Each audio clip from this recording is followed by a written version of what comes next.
लक्ष्मीपूजन कसे करावे, कोणते नियम पाळावेत, संपूर्ण माहिती. सर्वप्रथम ज्या जागेवर आपण पूजा मांडणार आहोत ती जागा स्वच्छ पुसून घ्यावी. तर त्या जागेवर चौरंग किंवा पाट ठेवावा. त्यावर लाल रंगाचे कापड अंथरावे. त्यानंतर हाताच्या उजव्या बाजूस शंकर घंटा आणि कळस मांडावा. त्यानंतर हळद कुंकू, अक्षदा आणि ₹1.25 नाणे टाकावे. त्यानंतर त्यावर 5 आंब्याची पाने किंवा विड्याची पाने ठेवून त्यावर नारळ स्वच्छ धुवून ठेवावा. नारळाची शेंडी ही वर असावी व त्या नारळाला सोन्याचा दागिना कोणताही घालावा. त्यासमोर समई ठेवावी आणि ती प्रज्वलित करावी. त्यानंतर पाटाच्या मध्यभागी तांदळाची रास करून त्यावर सांगितल्याप्रमाणे गणपती, कुबेर, लक्ष्मी यांची मूर्ती ठेवावी. आणि जर मूर्ती किंवा फोटो नसेल तर पूजेची सुपारी त्याचे प्रतीक म्हणून ठेवाव्यात. नंतर डाव्या बाजूला झाडू ठेवावा. त्यानंतर उरलेल्या जागेत स्वस्तिक काढलेले, हिशोबाची वही, पेन ठेवावे. पैसे ठेवावे आणि एका वाटीत नाणी ठेवावीत. तसेच भत्ता, सेल आहे, गूळ, खोबरे ठेवावे. त्यानंतर पाटाच्या आजूबाजूला छानशी रांगोळी काढून आणि तिची हळद कुंकू लावून पूजा करावी. त्यानंतर तुळशीपासून रांगोळीने किंवा कुंकू आणि लक्ष्मीची पावले काढावीत. देवघरापर्यंत काढत आणावी आणि त्याची कुंकू लावून पूजा करावी. त्यानंतर पळीने 3 वेळा हातात पाणी घेऊन ते प्यावे आणि परत 1 वेळा पाणी घेऊन ते तांबणात सोडावे. त्यानंतर सर्वप्रथम गणपतीला तांबणात ठेवून त्यावर पळीने 3 वेळा पाणी सोडावे. त्यानंतर पंचामृत 3 वेळा सोडावे. पुन्हा पाणी 3 वेळा पळीने सोडावे. त्यानंतर गुलाबजल घेऊन तेही 3 वेळा सोडावे आणि मूर्ती स्वच्छ पुसून परत जागेवर ठेवावी. याला अर्ध्य असे म्हणतात.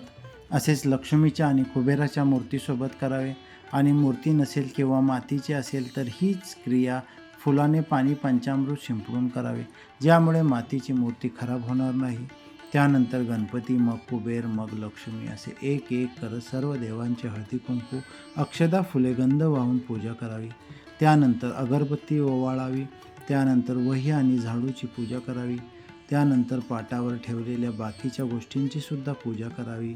मग गणपतीची आरती फुलवात तुपात भिजवून पेटवावी आणि आरती म्हणावी. त्यानंतर लक्ष्मी मातेची आरती म्हणावी आणि नमस्कार करून प्रार्थना करावी. महालक्ष्मी मंत्र: ओम श्री रीं श्री कमले कमलाई प्रसिद्ध प्रसिद्ध ओम श्री महालक्ष्मी नमः हा मंत्र म्हणावा. लक्ष्मीपूजनादरम्यान कोणत्या गोष्टींची विशेष काळजी घ्यावी?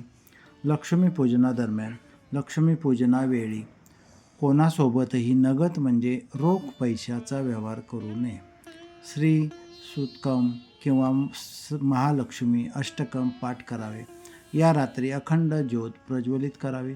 देवी लक्ष्मीला शिंगाडा, मखाने, नारळ, बत्तासेला ह्या पान, करंजी, तांदळाचे लाडू, मुगाचे लाडू, सीताफळ, रव्याचा शिरा, डाळिंब, केशर, मिठाई अत्यंत प्रिय आहे. यामधून कोणत्याही पदार्थाचे नैवेद्य दाखवल्यावर देवी प्रसन्न होते. या दिवशी घराचे सर्व दरवाजे, खिडक्या, दिवे किमान रात्रीच्या 12 वाजेतोपर्यंत सुरू ठेवावे.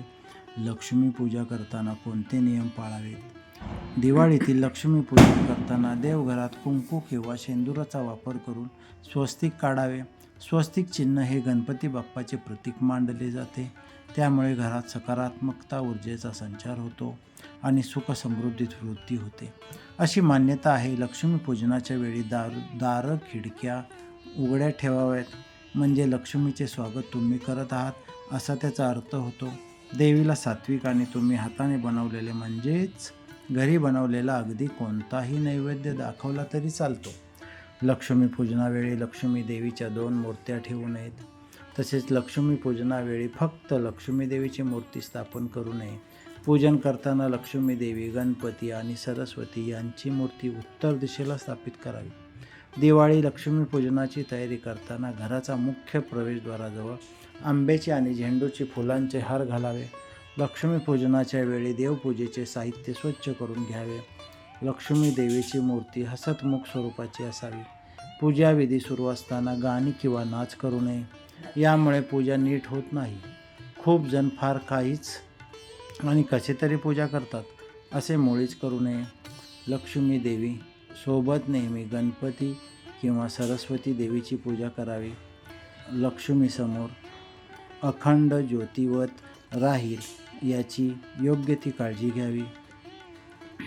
लक्ष्मीपूजन सुरू असताना कोणतेही आर्थिक व्यवहार करू नयेत, त्यामुळे लक्ष्मी तुमच्याकडून निघून जाते. प्रवेशद्वारावर गंगाजल, हळद, कापूर एकत्र करून शिंपडावे.